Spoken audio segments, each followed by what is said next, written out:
నేను ప్రెజెంట్ బెంగళూరులో వర్క్ చేస్తున్నాను కాబట్టి, దట్టు హాస్టల్లో ఉంటూ వర్క్ చేస్తున్నాను కాబట్టి ఇక్కడ హాస్టల్స్ కష్టాలేంటో నేను లైవ్గా చూశాను. ఫ్రమ్ ద పాస్ట్ 2 years నేను ఇక్కడే ఉండి డిఫరెంట్ హాస్టల్స్ చేంజ్ అయ్యాను. ఫుడ్ బాగోక, రెంట్స్ ప్రాపర్గా అంత కుదురుగా లేక.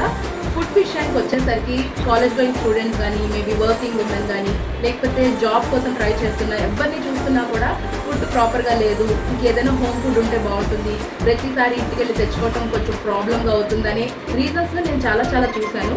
దట్టు ఇంకొక విషయం ఏంటంటే ఇక్కడ నేను మార్కెట్లో ఎన్నోసార్లు పికిల్స్ తీసుకొని టేస్ట్ చేశాను. బట్ మన ఆంధ్ర సైడ్కి ఎక్కడ కూడా 1% కూడా కంపారిజన్ ఉండదు. మన Andhra side pickles are the ultimate best క్వాంటిటీలో. బట్ ఇక్కడ ఆ టేస్ట్ అయితే నాకు కనిపించలేదు.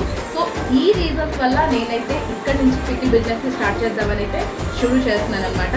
So please support RS Pickles and also my YouTube channel. Thank you so much.